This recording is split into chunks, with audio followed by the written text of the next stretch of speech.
I'm here today with Christopher Filling, an expert on immersive ritual-based theater, spaces that fuse anthropology, theater, and sexuality. Christopher explores the fusion of these fields in not just immersive-based containers, but in artistic ventures that are truly here to up-level and uplift the collective. He is the founder of the art monastery outside of Rome, Teatro Korazon in LA, as well as the Alchemy. Christopher has specialized in fusing sexuality into theater to really create a new field of agency surrounding sexuality and consent. I'm excited to explore his field of study on connections and harmony because he's also a musician, a tenor who specializes in 17th century music and Gregorian chant. I'm excited to be joined today by this brother, mentor, friend, and truly remarkable individual. Welcome, Christopher. Thank you, Josephine. Yeah. So we were brought into each other's fields through mutual friends. So I just first and foremost want to honor Rob and Honeybee. They brought us together to really work on this project known as the Kedesha Collective. So I would love for you to start with, what is Kedesha? What does Kedesha mean? What is the collective? Because you are a founding member of Kedesha Collective. And why do you feel Kedesha Collective is important right now for humanity and what we're trying to do to uplift the human experience? Sure. So just the frame, a collective is an example of when a kind of a new movement gets started. One way that it happens is people who have found their own way in different paths start to think, maybe it would be better to do this together. How could we learn from each other in this emergent art form, pool our resources? And that's what everyone has had that's involved with it now is forged their own path in this really unusual world, and they all kind of came at it from different ways. But it's really exciting and grounding to have the combined wisdom of these people with different experiences and skill sets, and that's so important when venturing into this kind of inherently risky territory at a pretty risky time for our species. So, the word Kedesha we identified as being a great callback to some of the long history of our species, and it's a Hebrew word. But it's shared. The root is shared by all the Afro-Asiatic languages, with the k, d, sh consonant groupings, and it basically means set apart or holy. And some of your listeners may think of Kiddush and Kadosh and things like that are important words that are associated with holiness and sacredness in the Jewish faith. And the word was brought to our attention by some brilliant creators, Izrahis, Ohad and Dawn Cherie, who Ohad even wrote a book about this called Kedesha, because there is a revival of this, reintegrating the divine feminine, or at least the recognition that sexuality and sacredness are not. They were unnaturally split a couple thousand years ago. And they weren't split before that. And it is very hard for us to know what exactly was going on in a temple to a fertility goddess 3,000 years ago in the Middle East. But we think that one of the things that they did would have provide sexual education for both for the priest and priestesses that would work there, but then also to the community. And there's a lot of different evidence in different directions. Some of it is still contested as to whether those kind of temples would have included sexual services or not. But it is extremely hard for us to get back into that mentality and life world and say what would have been natural and unnatural. Mm. But it is important and interesting and pretty accepted in the Jewish academic literature that even in the Bible we see around the 7th century BCE a shift in the meaning of the word Kedesha from priestess at the temple of Astarte to prostitute. And that was the meaning that is used in the rest of the Bible and in modern Hebrew, except that it is being reappropriated by some of this Jewish revival movement that was really led by the Ezrahis and continues to this day. Mm. So for us, it is about reintegrating the sacred and the sexual, which in most indigenous cultures, definitely we would think in most fertility religions, love religions. So that was during the Neolithic when there's the shift to agriculture, but not yet the shift to full-on patriarchal husbandry. That's for thousands of years. Those were definitely cultures that recognized the divine feminine, a goddess, as a primary creatrix, as love and love energy was a sacred force. And so that's what we're calling back and trying to reintegrate. Yes, we are. You are speaking my language. As you know, I am a sex priestess, and that, a strong, significant part of my work is to awaken this sacred remembrance and to bring about this fusion of spirituality and sexuality. So, there's so much synergy here in the ways that we are all, like you said, so eloquently, collectively sharing our arts to spread the good news, I like to say, right? And so tell us within Kedesha Collective specifically, right, what are some of the experiences and the offerings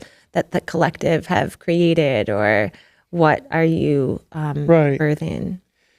Well, the first and main project that the Kedesha Collective is doing are creating Kedesha temples, which are it's both a temporary immersive environment. Someday it may be an ongoing site, but it is immersively created, right? In the sense that it's not just the place, it's the people and the costumes and the music and like theater is, and immersive theater being an even more intense, experientially intense form of that. It's trying out a way of being, right? It's a moment of living in the subjunctive about what could be, but getting to actually feel it, right? And not just and I all reverence to the fantastic novelists and playwrights and opera composers that create a beautiful piece of work that is experienced then by a large group of people, either collectively or individually. But we are interested in this kind of ritual immersive space of making that experience more experiential and interactive for the participants, or we can call them protagonists, if we were to borrow a term from psychodrama, which is a wonderful field that we study and draw inspiration from. Beautiful. So, I would love for you to go deeper into that, the fusion of psychodrama into immersive ritual-based theater. Yeah. So, so that is the main project that we're creating right now. The next one coming up is actually, it's an initiation inspired by Dante's Divine Comedy. So that is using this particular piece of historical work that comes along with a bunch of great cultural references from music and food and architecture and art. But it also echoes much older themes. It's fundamentally a shamanic journey into the underworld, which, Jung would have called a fundamental form of coming to a more unified and integrated consciousness when we integrate our unconscious shadow. And that kind of a journey is always required in any culture that has a shamanic or tradition. Mm-hmm.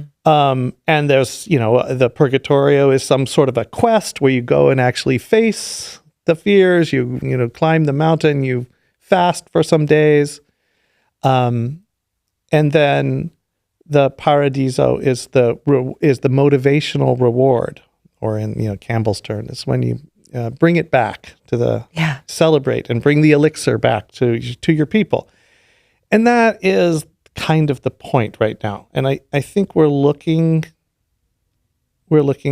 all pretty desperate to find solutions of how we not survive the next decades as humans, and ideally even thrive.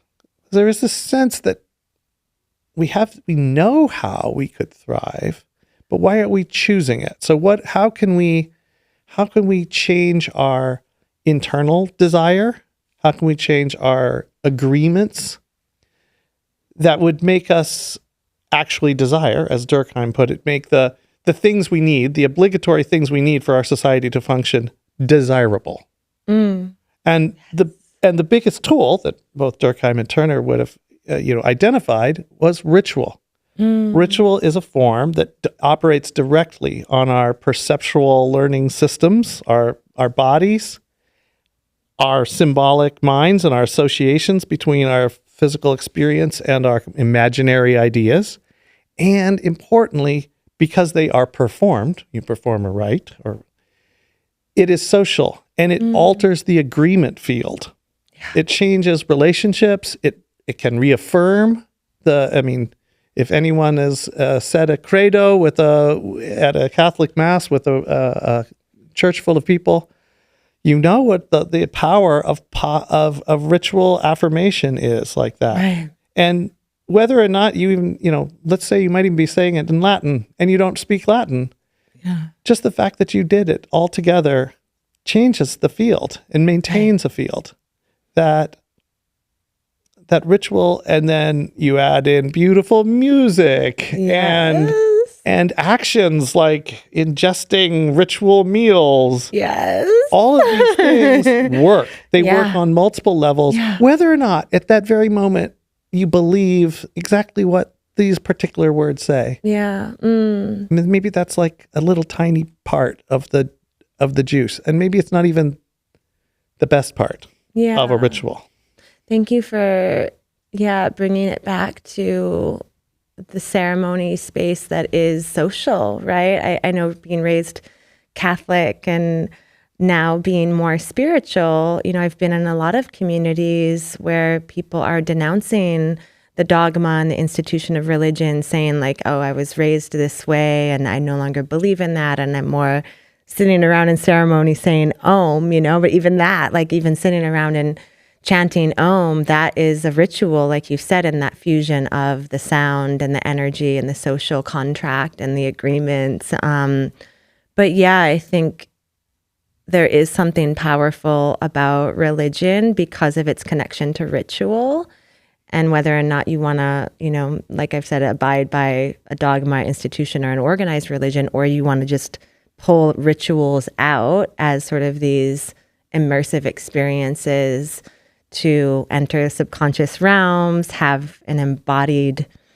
gnosis, and then potentially be a part of collective agreements. I think this is why it is so powerful, exactly like you said, because humans are lost and we're seeking inspiration and illumination and activation and belonging. Beautifully put. And for sure. I mean, we don't have to like hypothesize about this anymore.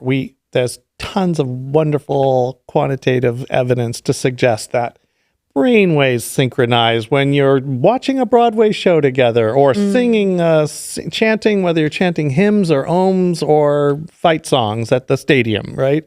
Yeah. They synchronize us as humans. It regulates our systems. We are social. We are evolved as social beings. That's how we function. And it's very important. And that's where like a lot of the work of ritual lies. And of course, it's very important what those beliefs do. What kind of power relations do they assume or reinforce? How do they affect our ability to think critically or feel compassion? Yeah. Do they enhance that, or do they cut it? Right? They say, no, you just have to believe the guru. That's what it takes to be a good member, right, of this. And if you don't believe the guru and do whatever he says, I mean, and we know how badly that ends. And that's not what humans need right now. And sadly, the media, the imagery for our, computer games and pornography and mass media and things like that. I mean, these are crafted by the smartest people around, paid for by the richest people around to manipulate your attention and addictions in order to extract some profit for it. That's the capitalist model that we have set up. Yeah. They're getting really good at it. Right. And to fight back against that because they're really not like the people that are profiting most on this. I mean, I don't even have to blame them. I don't even have to call them immoral people. I don't know that they are. Right. I think a lot of them are really idealistic. For them, they could view it as their art or their craft in the same way that your work is art and craft. They could view it a lot of different ways. Yeah. But the challenge is when you have a system with such powerful incentive structures like capitalism, that it's very hard to escape from that, right? If you're the leader and you want to do something better, sometimes you can't be in it anymore. Like Tristan Harris is doing the great work, there about social media. And, once he decided to say, no, we can do better, he can't be at Facebook anymore. But thank goodness that he and some people are standing up and doing that. Yeah. So is that what Kedesha Collective is? Well, people that are standing up for change. And I think we are taking a deep dive and trying to be conscious about.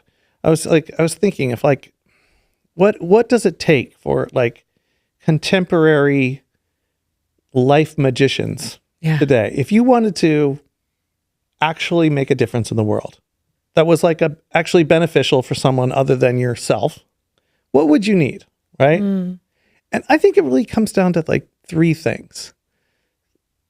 And none of them feel like what you're going to get if you go to a sex magic guru course. Right?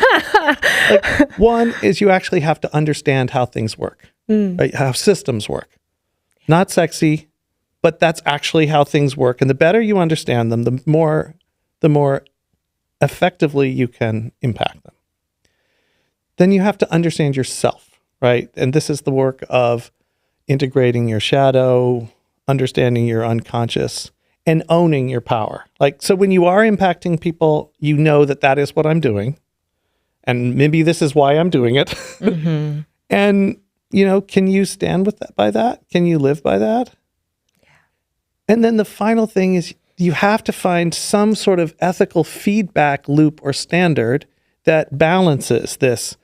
So you actually have a way of taking in feedback and not getting overwhelmed by it, right? And not just, just serving the loudest voice in the room or the one that triggers your own wounding or something like that. And that's really that's the last sort of gotcha. Like you can be awesome on the others, but then if you find out that you've got this, you've figured things out, you're doing these seemingly magical by really being very careful about how you energetically engage in the world, and cleverly how you develop ideas and present them, or create rituals or create experiences. Yeah.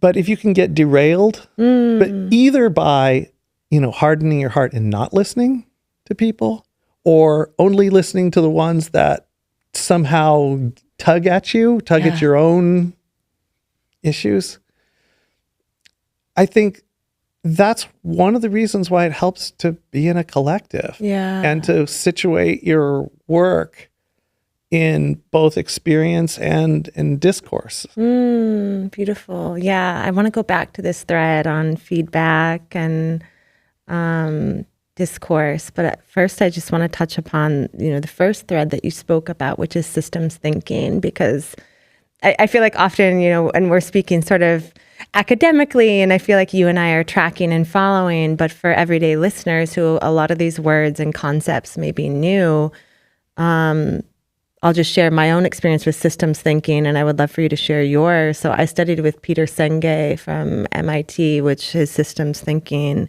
is applied to business. But understanding that even within what he calls a learning organization, we're operating in this business or a learning organization akin to the environment, akin to our natural environment, not akin to the ways that maybe Ford Motors, structured their company that is more hierarchical by nature or something, right? Or what you were presenting earlier, even like a guru model where there's one person or an entity in power at the top benefiting amongst a group of followers. So how can we understand ourselves in relationship to the whole and through like a nested systems approach? And yeah, I've carried that with me throughout everything I've done, and it is what we do in my other work, as I'm also a food systems consultant. So that's how we apply it. So yeah, I would love to hear from you, like, if for folks that are like, wait, what is systems thinking? I've never heard of this term. Like, what references do you have if folks are curious about systems thinking, or what has been your education or experience in it? Yeah, I mean, I just have been applying this, since, early days, but it is when you look at a situation, you kind of try to understand the overall, the holistic, all of the inputs and outputs of that system. What are the rules by which it functions? What are the biases? Which just means force in Greek. So what forces are at play? What are the structural forces? Like, meaning it's like if the system is structured this way, if it's structured in a box, whatever gooey thing you stick in that is going to be box shaped, right? Yeah. That's a structural bias, right? And then you can think of a force bias, something that an external force. If someone decides to go on a crusade against your idea or something like that, so that's a force. Yeah. But there's the last bias that I think is so important, and since we can only experience the world through our own subjective lens, and our life world's a phenomenological view, is a perceptual bias. And perceptual biases are absolutely necessary, right? If you want to figure out why are people suffering lead poisoning in a city? Right. Well, you have to take a perceptual bias, like say, okay, let's look at all the things that people put in their bodies. Yeah. Okay, so that's a perceptual bias. We're only looking at the things putting in their bodies. In the field of science, a perceptual bias is necessary in a research laboratory. No, but in every life situation, right? If you want to figure out what's the conflict in our relationship, right? And you could take on a completely holistic and look at every aspect of the system, like, where did you grow up, and what time and place are we living in? I feel like that's what I do. What kind of books are you reading? Yeah, I'm trying to understand each individual's human experience based on the nested systems approach of where did you grow up? who were your parents? What kind of school did you go to? So Right. like that's perceptual bias. Well, it is a perceptual bias because you're taking the look that I'm going to become curious about your formative experiences and look at that as contributors to how we might be interacting, right? You could take another perceptual bias and like just say like, what does our religion say? Are you a good or a bad person? Right?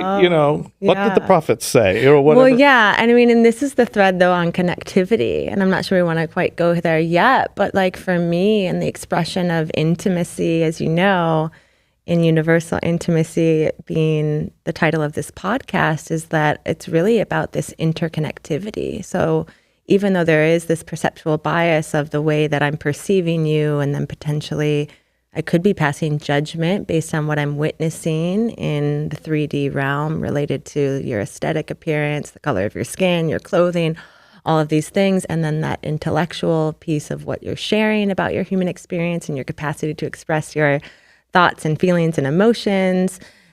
Yeah, and then I get to create sort of this systematic perceived field of who you are, right? Which, yeah, it's how we connect, but it also could potentially be how we like alienate ourselves from each other and other people. So I think the solution, and I'd love to go to the connectedness idea, but just to finish on perceptual biases, it's absolutely necessary in trying to understand something, and that's actually in the sort of reflexive movements in a variety of fields like anthropology. It became very important to admit this is the perceptual bias, and in a research paper, we say it right up ahead at the front. Not only we are restricting our study to this topic. And then sometimes I'll even go on to I didn't get to, but the biggest perceptual bias is your own subjective one. Like, I'm not just looking at what books do you read, or if we're doing the relationship example, it's like, well, do you read the same books that my father read, or my mother read, or my last partner read? Right. Or, do I feel a trigger that comes up in my body because of a past relationship, right? Yeah. And that is a subjective bias, right? And we have those. And if we want to actually understand what's going on in the system for any given point, the best we can do, and it doesn't solve it, because it just is, try our best to understand our perceptual biases and state them so that people can make their own adjustments to that. I love that. And the world's getting more and more tailorable. And of course, AI is going to make everything insanely tailorable to the degree that we can subjectively bias our own realities very soon. We can actually pretty much just live in an echo chamber of one, whereas we're really, we're purifying our echo chambers right now in society. But I'm like, not me. Well, I know this podcast is a valiant effort to transcend the echo chamber. Yeah, right? No echo chamber. Yeah, because and I'm applying this to sort of like spiritual communities and a lot of fields of study that I'm in related to the fields of somatics and intimacy and tantra, and I feel as though I've never heard of perceptual bias brought up, but I wish almost, or subjective bias even as well. I almost wish it would. I feel like we're more attuned to like present state awareness, right? Like I'm aware of a sensation in my body. I'm aware, and we could bring in like, I'm aware that I may be projecting upon you because of this past relational trauma, and right, like we've done the second piece of what you shared, that work on self to understand our shadows, to understand whether you call it internal family systems or like inner child stuff. We've all done that. And then this relationship to the field, but then this third piece that you share on the feedback and the discourse. This is really juicy to me because this is sort of like the next level thread that's needed in collective consciousness and these collective immersive group fields. So tell us more about... And how do we discern between this person is giving me a very meaningful piece of feedback that comes from their rage, anger, hurt, pain, something. It's totally legitimate and viable. And to what degree is that something that is part of their life that they project on absolutely everyone, and a healthy and appropriate response to that would be to listen, validate, and try to be helpful, but not necessarily change your entire system. Yeah. And when is it a time to say, oh wow, I had an unintended impact, or it impacted someone in a way that I don't stand for. Yeah. Right. And what am I? And how do you discern between those two? And of course, the biggest ones you have to try to get good at is when it triggers our own subjective, our own wounding experience. Yes, to become aware of that. Yeah. Yeah. So in the collective, would you say that's part of the sacred responsibility of the collective to sort of say, like, to keep others informed, and if there's a pattern that a certain member of the collective, if the member of the collective isn't self-aware to say, hey, this is my pattern, this is like, is that the responsibility of others, and where does that come in a I'm going to just say embodied way versus like gossip? Great. So in our first Kedesha temple's offerings, we have an unusual luxury in that, because they're unfortunately relatively expensive and only a small number of people can afford to do these things, we have the luxury of a lot of people paying attention to the reality and experience of the protagonist. And we took a lot of inspiration from the field of psychodrama and the practice of it. And they use this term of a protagonist to be the experiencer, right, of a drama, right? And then the therapist is actually the director, and there can be auxiliaries. And the answer is, and you in the Tantra world and people who are getting better and better at that often talk about trauma-informed care. That's a new standard that's arising very appropriately. Mm-hmm. But there's a real awareness that we have to have this protagonist-centered, like if you're doing something that is going to be highly impactful in our aroused ritual time, when our neural plasticity is at a maximum, we have to be very careful. We're in a very powerful position there, right? And we have to be attuned to all the signs. In psychodrama, it has wonderful techniques that different people can offer a doubling. Like, is this the emotion that's really behind you? And then they invite the protagonist to try to say that. Yeah. And then but the answer, it's only if it works for them, or put it in your own words. It's like, is that what you're actually feeling? Mm-hmm. If it's not, then that's not your truth. But that's where you are right now. Yeah. Right. So this is the one half is really staying within that zone of growth at the speed that one's psyche can handle, so that you are challenging it. It is in an aroused state, so right. It's in this ritual time that is beyond our normal mundane status quo. But it's not so far beyond it that you're just re-traumatizing and not growing. You're actually creating new wounds that you're going to have to grow and heal and grow from, right? So there's this wonderful thing we can do, and that we do in the Kedesha Collective, is really look at the protagonist-centered experience.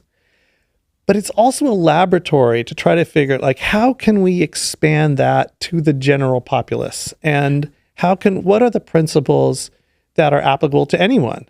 And I would say, especially in the most powerful ritual that most humans regularly do, and that's sexuality. I was just going to say, can we start to fuse in somatic kink and BDSM? Because this is where the overlap is, and this is where I'm going like this with my fingers, because there's this palpable awareness, or we might call it the juiciness, and understanding that this is where true transformation occurs. You mentioned neuroplasticity, and I don't know if you want to go deep into understanding that, or understanding the nervous system of if we are recognizing that, okay, our 3D experience is mundane or meh, or we can't break free from these patterns that paralyze us to living a life that we don't love.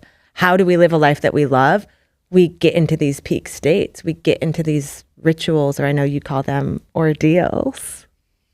Yeah, an ordeal is a particular type of ritual that in which an action by the doing transforms one's self-image, and also social image. Anyone who's gone through Army Ranger or Navy SEAL training, those are ordeals that not only change your actual abilities, but it changes your role in society. And sexuality has all of those experiences. This is kind of a general point that I really would like to think about. That's that because of that split between the sexual and the sacred, the realm of ritual that we acknowledge has largely been, organized religion. Those are the things we call rituals. We're doing rituals all the time. We just don't call them rituals anymore. Right. But they follow all the forms of it, and in many places, in many ways, and actually this is moaned by Christian mainline religious reformers. They're saying, like, our rituals don't have any juice anymore. We need to get back and do it more like they do at the raves. And, and then Matthew Fox does the techno-cosmic mass in Oakland. But what's coming up for me too, if you can just make a distinction here, is now this word is also using to express like a morning ritual, like brushing my teeth or meditating. So if you can just kind of even explain the etymology or the definite, like what is ritual and why is it used in that way, and how are you using it? Yeah. Actually, ritual is one of those words that anthropologists have argued about forever. And now that, cognitive scientists have gotten in on the game, they all have their opinions too, and then the theologians do as well. But I think a simple phrase that I use is embodied symbolic action. Ooh, I love that. Let's just slow it down again. Yeah, so embodied means it has to happen in the body.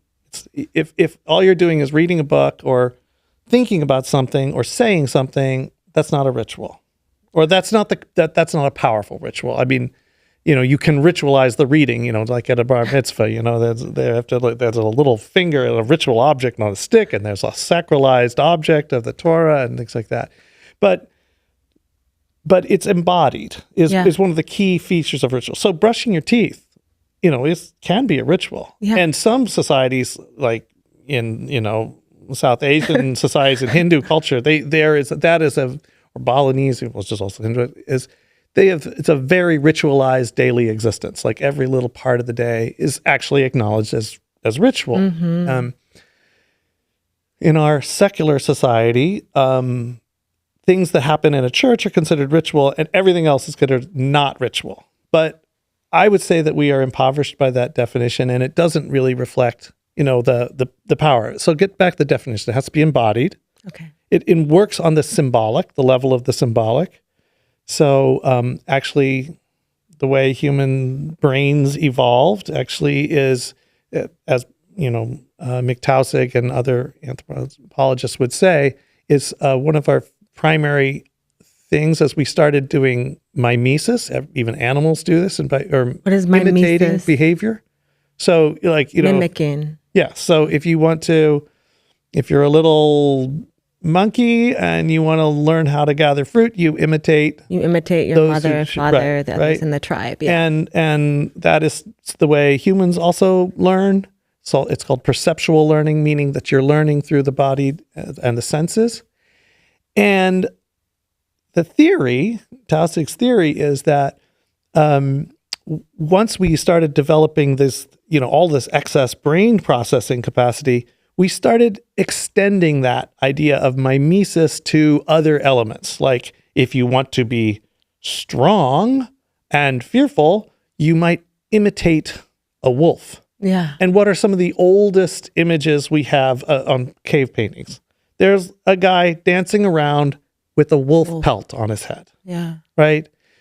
So as he prepared to go to battle or something, right? Like a probably warrior, we don't know, but it's probably some kind of ritual behavior. And so we make these metaphors. That's how human cognition works. We move from something we know, a symbol we can all agree on. The sun is bright and hot, and gold looks like the sun, so it is valuable, right? Or things like that. And that process is the symbolic language is that the symbolic or semiotics that lies at the basis of language. And someone like Mark Johnson's work is just brilliant at saying our core metaphors across so many cultures in language are bodily ones. Yeah, I'm like, speaking of the body, I am like fully activated, like almost like full body orgasm talking about symbolism. You know, it's like my entire skin is lighting up. I just get off on this topic because I do think that there's something, rooted in who we are as Homo sapiens that is connected to meaning, right? How do we create and find and manifest meaning in our existence? And it's through signs and symbols, right? I mean, it goes back to, like you said, like cave paintings and drawings. And and I mean, I know like you and I geek out on this. Like this was my minor in college of why I studied the classics, which was rooted in my obsession as a child of Greek mythology. And then I studied Latin, and then I went to Italy and learned Italian. And then I was like, oh, I'm going to minor in the classics because it was this fusion of anthropology and history and Greco-Roman architecture, art, and culture. And so, I just wanted to share my own somatic awareness that I'm like literally turned on by this topic. And I hope my listeners are too. Well, because like you said, we're all lost, right? And as a species, anyone who's suffering from mental illness or ailments related to the heart or the mind, whether it's anxiety, depression, suicidal thoughts and tendencies, it's truly because they've lost that meaning in life, that connection to self, the connection to other, and the connection to this human experience that is also divine. And I think symbolism is what brings it back to that's why people love angel numbers right now. You know, it's like they could be driving along in the road and they see something. It's like, oh my God, angel. You know, it's like we're searching for meaning. I think that the meaning crisis is definitely the best phrase I've heard to describe this existential moment for our species.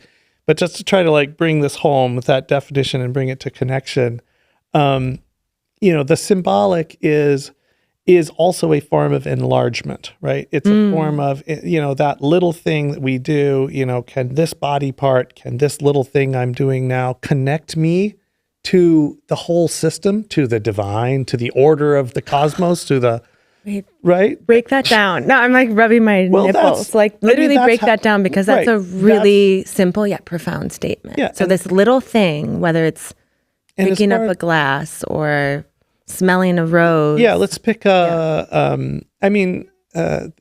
this is also one of the thing that we can still think, it's amazing, and we discover animals can do so many other things. But one of the most uniquely human things is that we can connect and organize large groups of people along imaginary ideas, right? Now, how do we do that, right? It's, right, we can get hundreds and thousands, millions of people to go believe one thing and invade another country because an imaginary idea told them that's a good idea, right? Yeah. And to belong to that group means to share that idea, right? I thought you were going to reference like Hollywood movies or something and Joseph Campbell.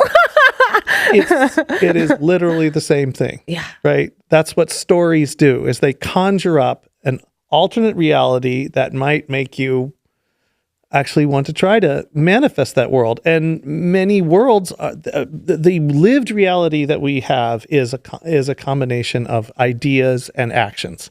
And that's the final thing, is that it's not just an embodied symbol, which like an icon is, but a ritual is an action.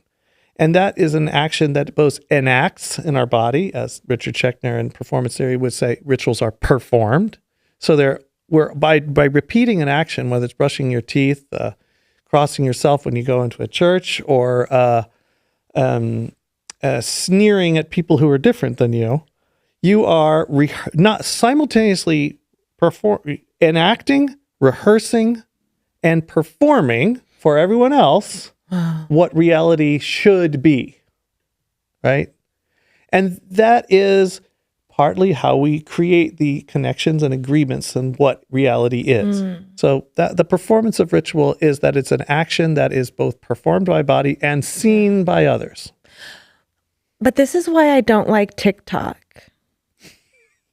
Well, it's a pretty good example of something that's performed by body and seen by others. For me, this like discrepancy between performance and performative-based association related to socialization of like, I'm going to copy and paste my way through life. I'm going to do this because someone else has done it, and I look up to them, whether they're the Kardashians or the guru. It's like, oh, I'm going to do whatever they're doing. Copy, paste, copy, paste, copy, paste. Like, I don't know. There's something within me that's like, I'm so anti that it's like, why can't we get back to authenticity and originality? Like, why do we have to have these performative gestures to create? Well, I don't know. Yeah. Okay. So the way I kind of synthesize a couple of these is that, go back to Tausig, right? We are cognitively evolved. I don't know Tausig. Michael Tausig, the anthropologist who wrote some Alterity and Mimesis and came up with some of the original language on this. That how do you spell the last name? Tausig, Taussig. Yes. Okay. Thank you. And so we're very good, not just very good. We are compelled. It is our physical and behavioral and cognitive pathways are to imitate things that we see. Okay, so that's part of it, right? Yeah, it's primal, like we said, child and mother. So why do we cut and paste our way through life? First of all, that's how we evolved, right? And that's how we learn a lot of things. Now, is it inherently better to cut and paste a TikTok dance craze or the credo at the Catholic Mass? I mean, they're both cut and paste, and as Daniel Dennett would call it, I mean, it's like it is the evolution of religion. He would call it's high fidelity copying. That's what it's called. Like things that are really sticky, made to stick, right? Things that are required, like credos or pledges of allegiance and things like that. They are enforced. But it's seeking a reaction. I'm going to give you an example. So I hope my partner's okay with sharing this. He has a daughter, and she's 3. And one day he picked her up from daycare, and she did a hair flip. Kids these days, they watch YouTube. Clearly she did it for some type of reaction, and he laughed. And so she cried because her reaction, in doing this gesture, my interpretation was that she was seeking validation. She wanted Daddy to say, "Oh, you're so pretty." And when Daddy laughed, she cried because she didn't get the reaction that she desired. She was wanting love, and instead she got laughter. I mean, we could unpack that in a variety of ways, but that's how perceptual learning takes place, right? We see a behavior, we imitate the behavior, and it either works or it doesn't work, right? And depending on different contexts, sometimes behaviors that would, in one context, be totally horrifying and forbidden, and others are rewarded. So that's how behavioral motivation develops, right? These trial and as error. A parent, just to close that loop for anyone who's a parent listening, it's important to give your children the feedback of love. Everything that you're doing is in love, by love, for love. So for the parent to say to the child, like, baby, I love you no matter what you do. You're beautiful, you're gorgeous, you're perfect, you're divine. You don't have to pretend or act or posture to receive my love. You are worthy of receiving my love exactly as you are. And that's, I think, where I'm coming from, where my hope and dream is that all of humanity receives that messaging at a young age so that they don't feel like they have to do a silly dance on their phone in order to receive love. Yeah, as opposed to they should do a silly dance at the office and just do what their boss tells them to do. I agree that a fundamental thing in child development is a sense of security and love, right? Yeah. And there is a case to be made that in the child development in a lot of indigenous societies, when kids fall off a log and bonk their heads, the parents patient and will help them, but it doesn't prevent them from walking on a log.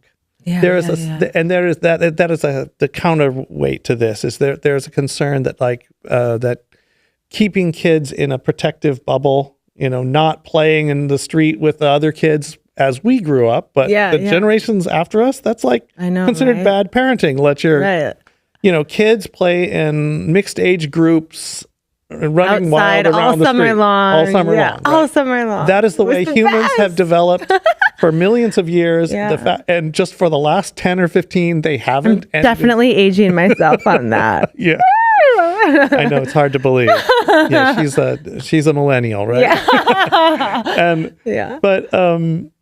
But that is a real challenge. Yeah. And Jonathan Haidt does great stuff on that, right? Okay. But, the importance of allowing the child to just be and express and learn. And learn physically, right? Yeah, and not just on YouTube, or they're not even on TikTok or whatever, where their entire world is, can they get likes, or are they not hot as compared to screen judgments?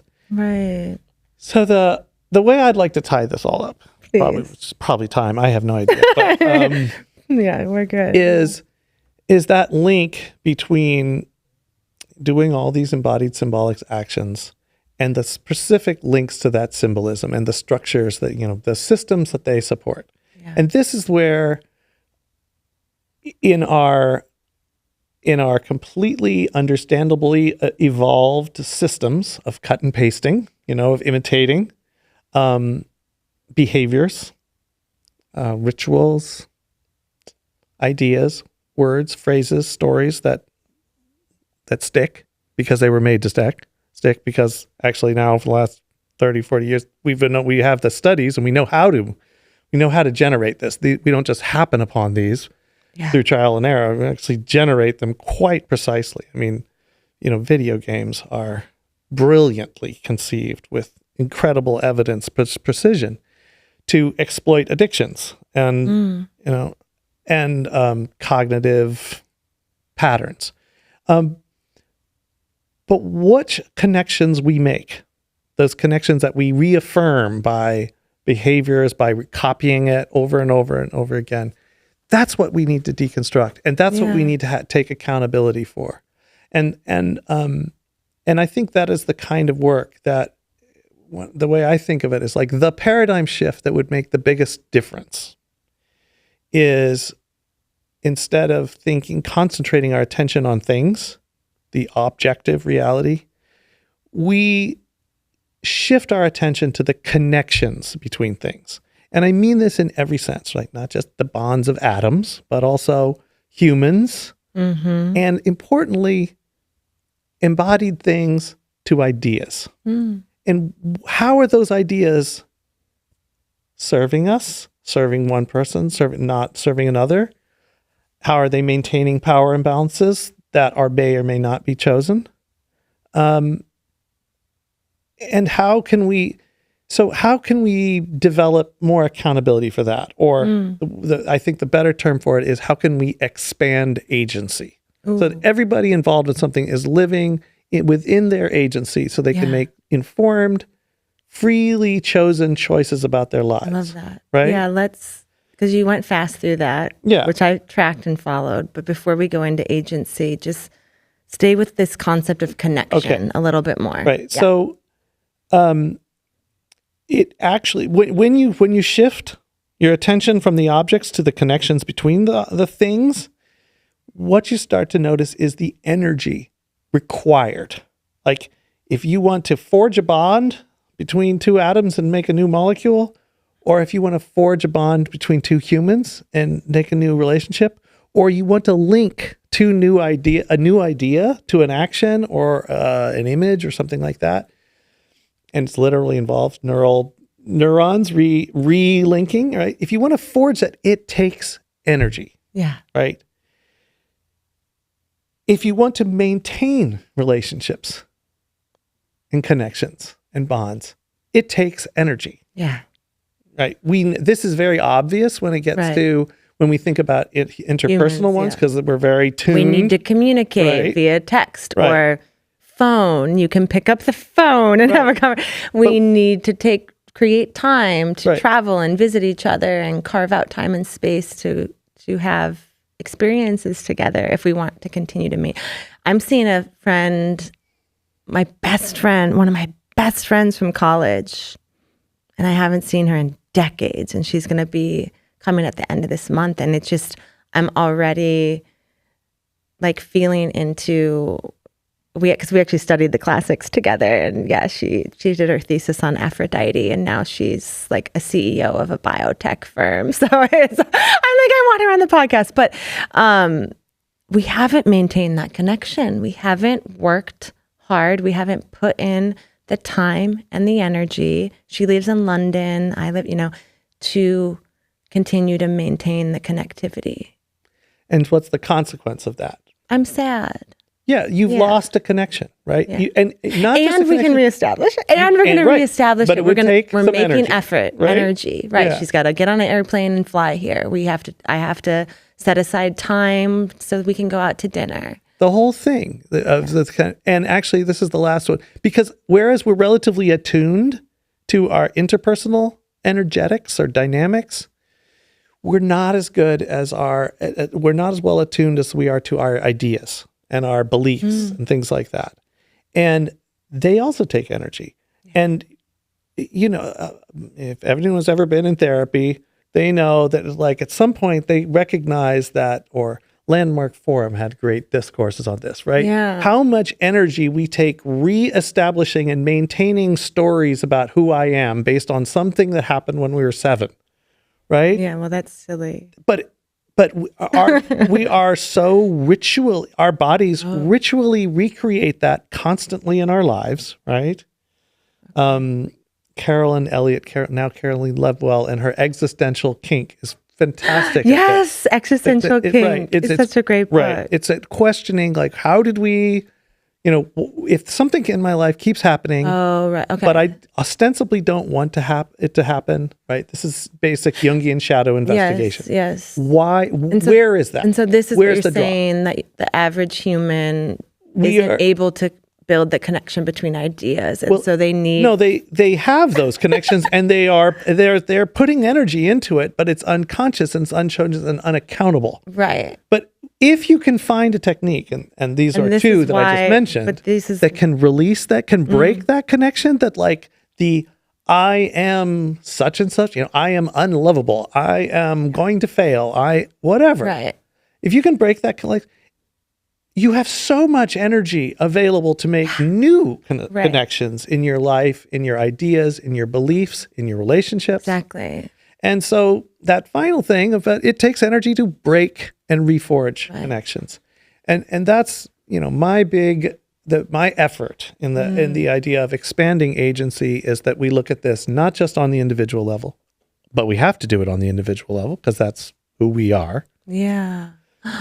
But we think, how can we do that for everyone? How can we expand that agency and that healing and that opportunity for everyone? And how can I find techniques that help heal me or heal you, but not at the expense of someone else? Right.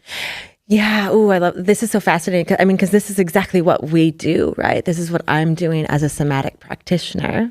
Exactly what you just said, as far as, because I have the understanding of all the connection with the ideas, if the individual human isn't aware, consciously or subconsciously, as the trained practitioner and facilitator I am. And so I'm able to create the scene or the scenario or the journey or the ordeal or the ritual or the experience to guide them through so that they can start to break. And then we like to sometimes say like rewire or carve out new neurological pathways, right? And so this is what you're doing in the work of Kedesha Collective. Yeah. Would you like me to give one like sex ritual example? Yes, a sex ritual. Yes, please. So interestingly, this is the exact same way that I would construct any healing ritual. Any ritual of any of what is the goal of this ritual? Is it to heal? Is it to connect? Is it to empower Yeah. someone, Right. whatever. Yeah.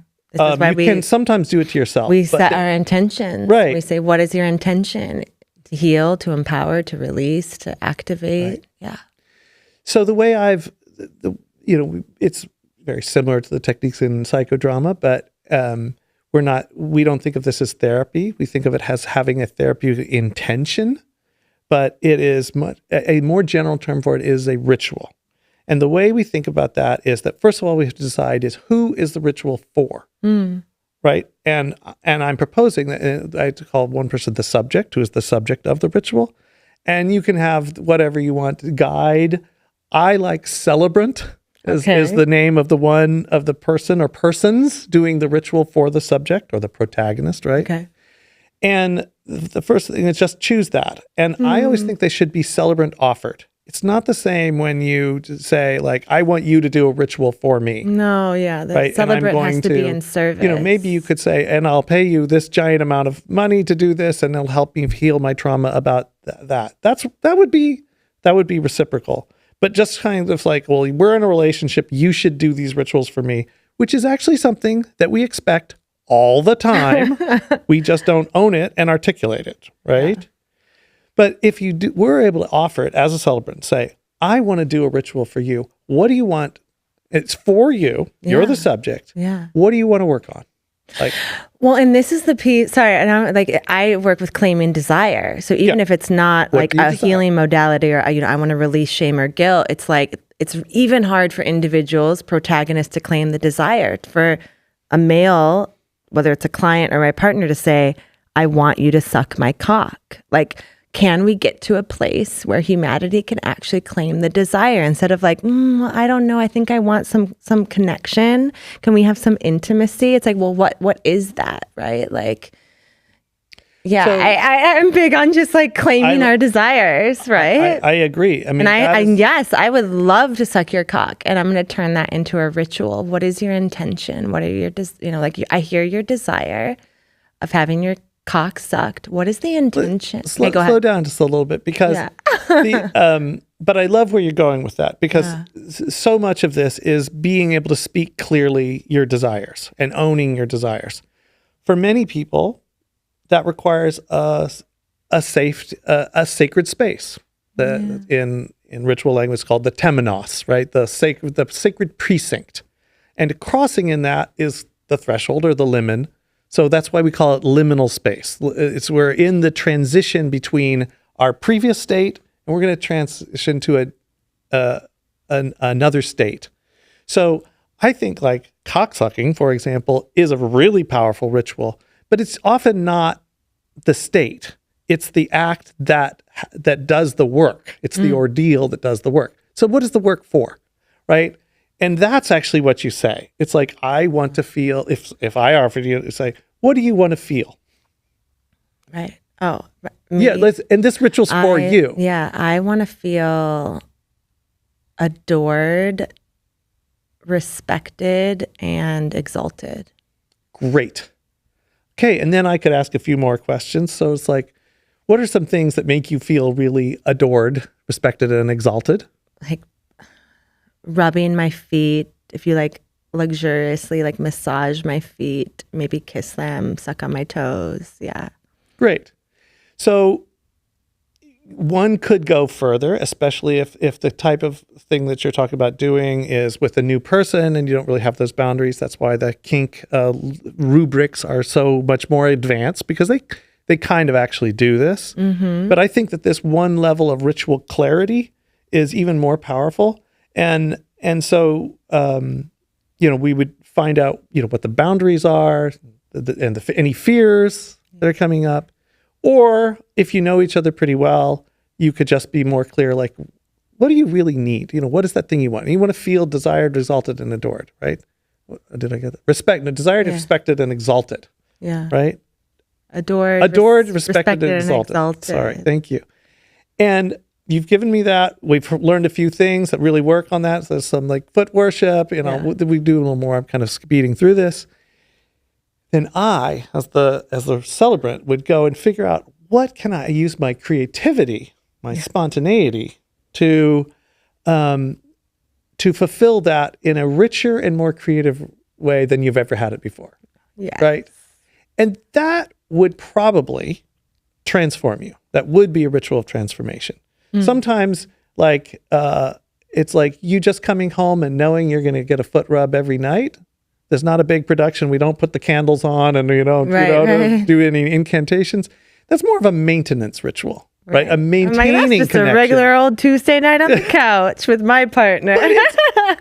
But I could believe there's some listeners out there, including me, that would love to have a Thursday night that involves a foot rubbing ritual that they can count on. Oh man. Yeah. So maintaining a connection is an amazing thing itself. Yeah. But these kind of rituals that I'm talking, and sexuality, a lot of sexuality is that. Yeah. Right? It's literally the thing that glues relationships together, right? Yeah. It's the highest predictor of relationships staying together, right? As maintaining a thriving erotic life. And so the key takeaway from all of this that I think we need to find language that we can all agree on is, how do we create safety so that real desire can be expressed? You can own your desire, right? And also create safety that this ritual will not cross boundaries, right? Yeah. So you have to really prove that and create structures to ensure that it's safe. The desire can be expressed, truly expressed, and it's so important that it's clear which way this ritual is going. And I've offered this ritual. We do that ritual, and then when the ritual is over, it is complete. Yeah. Right? If you feel inspired, and then you turn around and say, "Well, now I suddenly feel extremely inspired to be a celebrant and offer you a ritual," you may do that. Right. You may even decide that all ahead of time, that I want you to do this one thing for me because I know it's going to get me raging excited to do this other thing for you, and that we can co-create a whole evening like that. Mm-hmm. That's possible. But the key is that when a ritual is going, it is focused with pure intention. Yeah. Because in ritual time, it's infinite time, right? It's magic time. And 1 second of sneaking in another agenda or taking a phone call. No, it's destruction. And that's what we developed the term, the needs derby. Okay. What describes most erotic encounters for most people most of the time.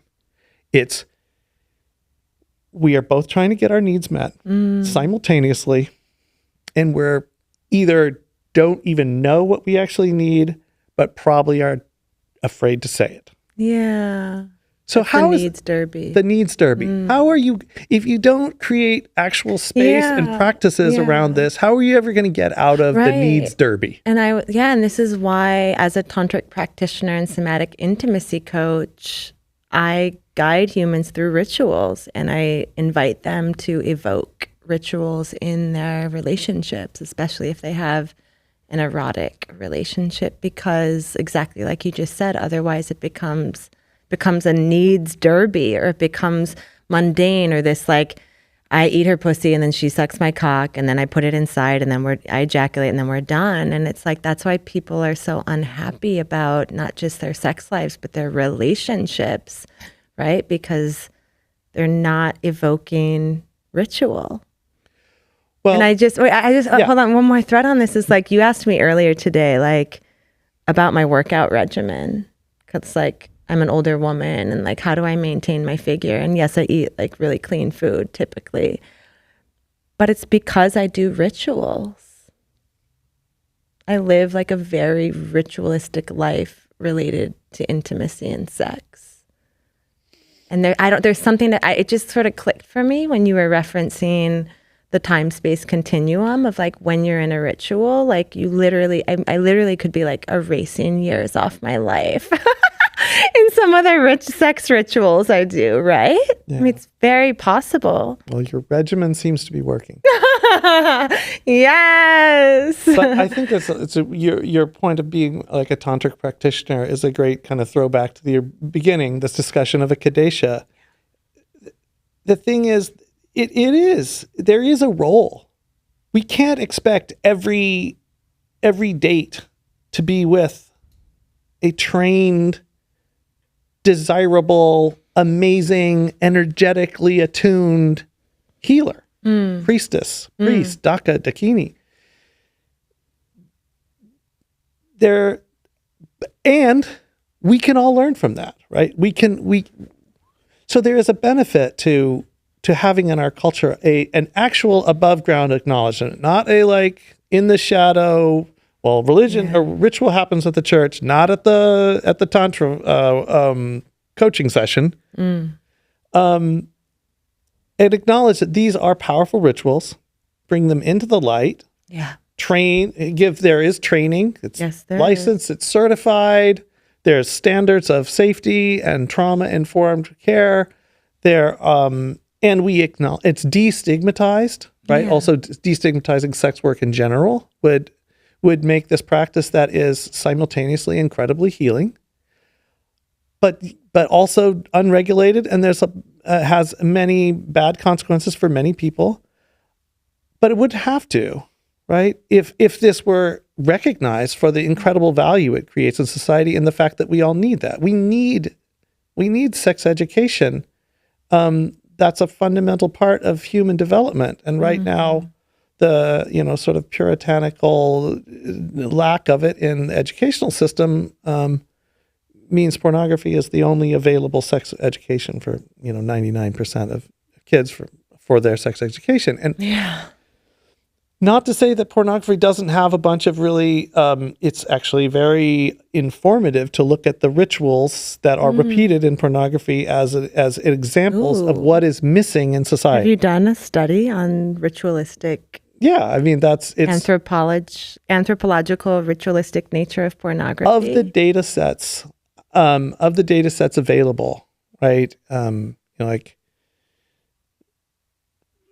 Sure, if you're an anthropologist, you can go through, you can study hundreds or even 1,000 different indigenous religious traditions and some of there's like Joseph Henrich's work. They look at how morals work in different societies compared to the different practices. Yeah. But like in terms of a data set where we can compare billions of behaviors and representations and rituals. I mean, A Billion Wicked Thoughts, already 10 years old. That book it's an incredibly powerful data set that when you notice that there's these 10 tropes and it is fully comparable to romance novels, both in the scale of the industry and impact, and it's also a very ritualized narrative. And in fact, it appears to be even a narrower set of narratives, which is understandable in a patriarchal society that systemically oppresses women. That there's really one narrative, right? It's the heroine's journey, you could call it. Yeah. But I mean, I don't want to overplay this, but the point here is that if we were to think about these as ritual as going on in our society all the time, and you gave your the thing that the sex ritual I requested was a good foot rub. It's true that if a ritual of healing and value and empowerment for a constantly systemically over-sexualized human is often a non-sexual experience. Mm-hmm.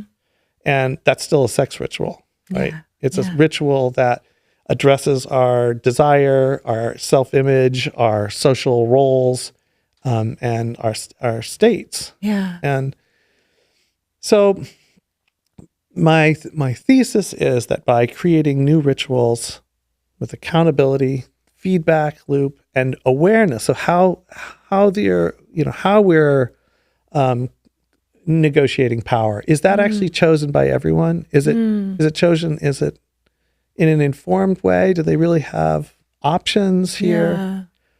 But if we did that, we could expand agency. We could. Yeah, let's talk a little bit more about agency. Yeah. I know it could be like a whole nother podcast, but I feel like it's such a fascinating field of study that's emerging. Yeah, I mean, agency is a I think a better term that's emerging in feminist and other, social or political discourses, to kind of move beyond the question of consent. That's become a sort of good enough shorthand for a lot of the experimental sexual culture, But I think rightly, there's a return to a deeper, harsher feminist critique that in a systemic patriarchy where women are not fully allowed to explore their own desire and things like that, it is hard to know. Can disempowered people actually give consent? And is consent even their idea? It's not. And I like to make that distinction between consent is not authorship. Okay. Consent is ratifying somebody else's idea. And the thing that exists between those two things is co-creation. And how do we get beyond consent into co-creation? Yes. Well, it requires agency, not just consent. Not like, can I, through some combination of deception, inducements, external motivators, and threats, get you to say yes to something? That's not enough. Yeah, well, I think it's fascinating to stack this on top of what we just presented in the dichotomy of a ritual, where you stated there's the protagonist and the celebrant, right? There's somebody, that's a power dynamic. There's somebody giving and somebody receiving. There's somebody doming and somebody subbing. But in this case, the dom is celebrating the subject. Right, I know, exactly that. And the challenge is because most of humanity doesn't understand the ritualistic nature of the power dynamic, then they're applying that, taking it out of ritual context and applying it in the mundane 3D human experience. And that's where consent gets unraveled because of the power dynamic and that lack of attunement to the co-creation. So instead of it being truly co-created, where, like you've said, you've activated both humans to step into their empowerment and like agency and advocate for themselves, you often have one person telling somebody else what to do or manipulating them to do what they want, or growing up in a society where you don't know that there are any other options available and you just do what everybody else does because that's the only way I can belong in this community. Wow. Wow.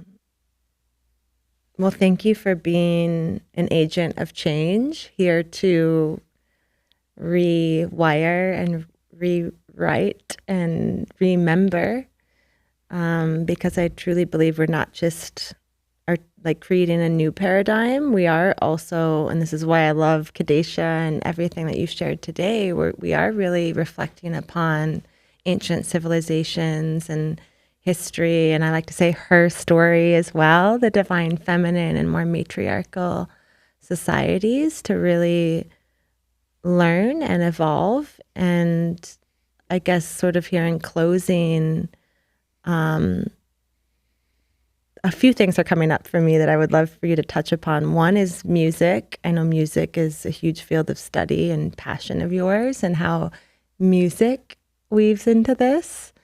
And then secondly, how you see the collective growing and evolving in such a way to magnetize the right humans to this work. Sure. I'll try to address those briefly. But before I do, I just I always have to give a shout out whenever people throw out matriarchy, is that there is very little evidence of, in human societies, totally in animal social structures, of an oppressive, dominant, female-led hierarchy. I think Riane Eisler's work is distinguishing between domination models and partnership models is a more useful and less gendered one. Yes, humans have lived in patriarchies for the last 5,000 years. But prior to that, there were a lot of different ways of organizing gender relationships, and they weren't always just male and female. And even the most indigenous societies that have, first of all, have a shaman-like character that transcends some of the rules of the society, they acknowledge that one of the things that makes you powerful is your, Andrei Singh calls it dramas of strangeness. So one of the things is it's very common for shamans to be born in one gender and living in another gender. Yeah. And that is, those rituals, like, and it's also the power of the performer, right? That is like, it's like, oh my, he just became her. Yeah. What access to mystic forces does this individual control? Right? Yeah. I mean, it's, you know, it's a little bit similar to our worship of celebrities also, right? You know, that like they can transform into these archetypic beings, and then in their next role, a slightly different version of the same archetypic being. Yeah. No, but Ooh, yes. Wow. Okay. Next podcast, we can talk about that. I love archetypes, and thank you for presencing that, because. But if you want me to move to those two other topics, I just want to, I mean, regarding music, I have to say, you know, I've had this journey with a tenor voice and got into the weird world of early music, and which is, it's part, it's part entertainment, it's part performance. It's very physical, right? With singing as a very physical actions. I mean, your instrument is your body, right? Which has its pluses and minuses, right? You know, your violin can't get a cold. On the other hand, you can't pop a string out of your voice. But how did you get into 17th century Gregorian chant? That was actually I feel it's a bizarre story, but I feel it's a little bit beside the point, because the thing I really wanted to say is that the world of early music is interesting. It's also a detective job, that you're trying to interpret how things were, but then also remember that there's a perceptual bias, right? So if we could somehow reproduce a recording of what something sounded like, would that mean the same thing? I'll give you my favorite bizarre example of this. I think the most popular, the biggest selling classical album in 1990 was a recording of the monks of Selos. It's called Chant. Okay. Right. And then like absolutely everyone is taking their CD home, popping it into their DVD player, putting on their sweatpants and lying down on the sofa, zoning out to this, right? Because it was the most serene, least artificial, least hubbub of the day. You know, they got back from their urban coastal office environment in their car and their everything, and they just zone out to this. When this music was created, right, this was in the biggest building in your village was this stone church. A monastery. Or church, right? It was, you know, you lived your day 24 hours in silence and nature sounds. Occasionally, you know, maybe a family member would say something. Maybe you'd hear the sound of labor. And then on special times, you would go to the church, which were surrounded by, and sometimes in, all the sellers of the different merchandise. There's a screen, and there's some voices singing in a language you don't understand, Latin, behind it, right? They'd only removed the rood screens in Council Trent. And that experience, right, of coming into a church with commerce, people, education, different humans, and a mystic language, and there's art, and there's architecture, there's this soaring building, and there's stained glass windows, and there's things singing in this incredible music and complicated tones in a language you don't understand. That was the maximum artificiality that a human in year 1000 could experience. Yeah, was like listening to Disney World for Gregorian chant. So just the irony of that, and that's a perceptual bias. So like, you know, we're in the field, we're getting better and better at trying to imagine and I've been involved in that music, really trying to imagine the performance practice and think what it would have sounded like, you know, It's a little different from when you have the entire corpus of a year from memory, as they did. It's hard to even imagine that. But it means something totally different to our perceptual bias of the moment. Yeah. So I guess that was one of the things that I recognize in that. And the part of it that was really interesting for me, and the thing I really specialized on, was liturgical recreations. So I would pick a liturgy from a particular time and place, mainly chant. Did several 17th century ones. I started a 17th century orchestra with a collaborator in Koblenz called Capella Confluentes, and we would. Yeah, we like for the one we recorded actually, and we went and actually prepared it in a monastery in Maria Lach, lived with the monks for a week or two. It was amazing, and we did this reconstruction of of Vespers at the Polish Royal Chapel for Easter, Sunday Vespers for Easter on Polish Royal Chapel year circa 1615, and that's still played on German radio at Easter time. Wow, but. That was my first interest in like the craft of ritual. Like that was what it was about. Like if you don't get too involved in the connection to the belief and which of course was why they were hired to do it. But I mean, like I said, the juice of ritual it's in the music, it's in the communal performance. Yeah. It's in the references to the things you know. Mm-hmm. And in those days, Zygmunt Dresche, the hated Swedish imperial king of Poland, wanted nothing better than to spend all his money, and it was the richest courts in Europe, putting on big musical spectaculars every Sunday. And that's what it could, outbid the Pope and would steal the Maestro di Cappella from the Sistine Chapel. And that's what we tried to capture that moment. Now, is it the biggest musical spectacle? Well, you can see now. No, but it is it is an interesting way to like get into the craft of ritual.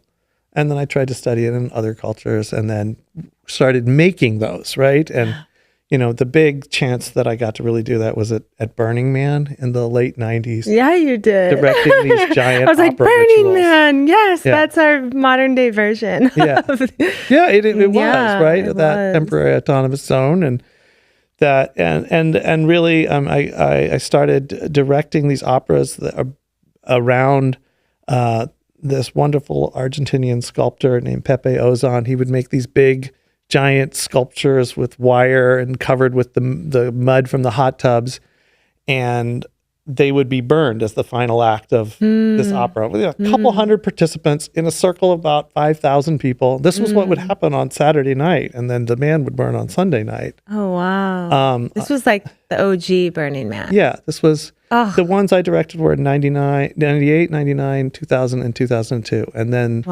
there weren't any more after that. Wow. We could have spent more time on that. All right. So just to close out here, other than Kedesha Collective, what are you currently working on? How can folks stay connected to you in this magnificent field of study of ritual? And thank you. Yeah. Well, my nonprofit theater company is called Teatro Korazon, spelled with a K, in homage to my beloved who passed, who was a brilliant trickster, practitioner herself, and took the name Kora as a reference to Persephone, which is Kora, which means the virgin, but that's how they would call Persephone in ancient Greece, about being willing to go to the underworld for the sake of others. And so that's my theater of love, and it's mainly, I did a bunch of musical theater projects, but they are always experiential, and that's still the center of my activity. And this Kedesha Collective is a new initiative. And so I'm Christopher at teatrokorazon.org. And I'm more and more moving into research and hoping to go back to school, my ancient age, for a PhD program in performance studies to research this. And I am gathering a little research consortium right now of other people who want to explore this issue of sexual and social agency through new ritual. So exciting. Thank you so much for sharing your wisdom and your passions. And yeah, it's just, I love like a brilliant mind such as yours that can pull together so many different fields and threads. And so, yeah, it's such an honor to sit with you and talk with you and feel inspired and activated. So thank you, Christopher. Thank you, Josephina. It's a real pleasure and honor to be invited to come chat with you like this. And I'm really supportive and grateful for the work you're doing in the world. Thank you. Love you.